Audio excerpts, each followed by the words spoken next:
Gagawa ako ng fruit salad para mamaya salubong sa bagong taon. So, meron tayong dalawang coco de nata. Nata de coco.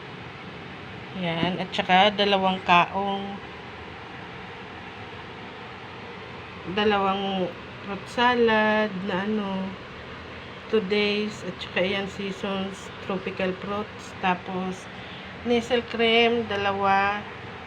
Yan, condensed. Crema asada. Yan. Ang sangkap at meron palang buko. So, ito na yung dalawang lata. Ang kaunti. Tapos ang lagayan ko, laki ko. Pero okay lang yan. Tapos ilagay na yung buko. So, ayan na yung buko. I-mix na lang. I-mix natin yan.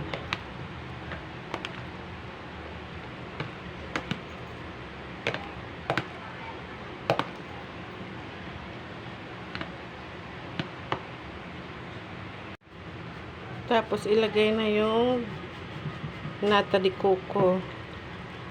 Yung dalawang grapon. Yan. Medyo marami-rami din pala.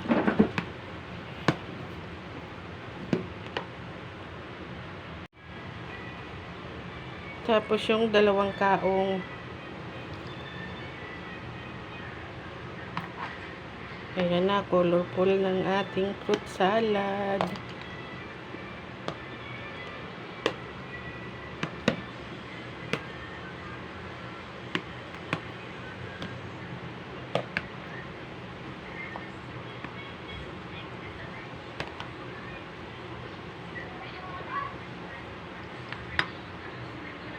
Next ay yung dalawang Nestle cream.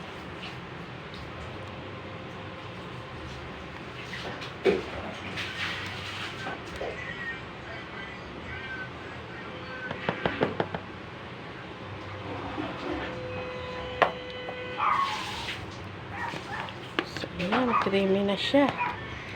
Yes, wala pang kondensada yan. Pero mukhang yummy na. Mukhang masarap-sarap na.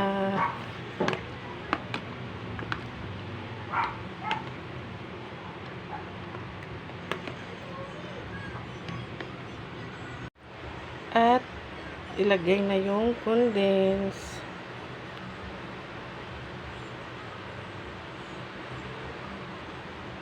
Ayan, parang di naman ito lalabas. Teka nga, lakihan ko yung butas nito.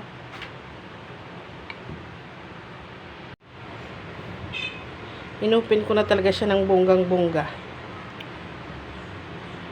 Sobra kasing masyado malapot. Yan.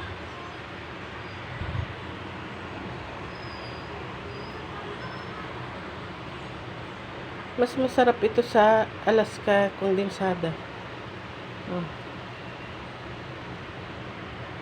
Mas malapot ito.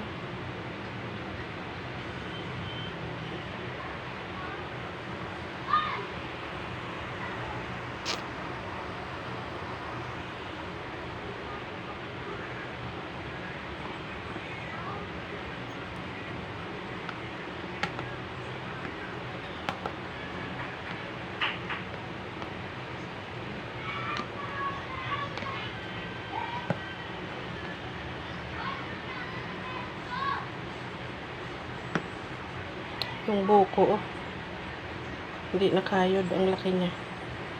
Pero, okay lang yan. Kasi malambot naman yan. Wow, ang sarap.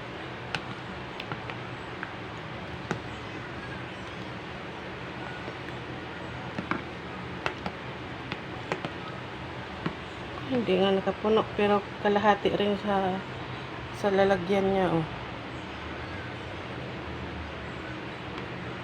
Marami na rin to. lalagyan ko siya nito. Ayan, Alaska Crema Asada. Para lalong masarap.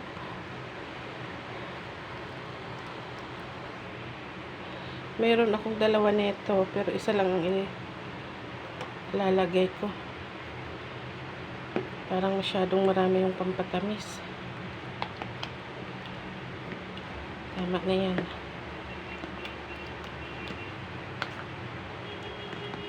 Oh guys, napakasarap nito.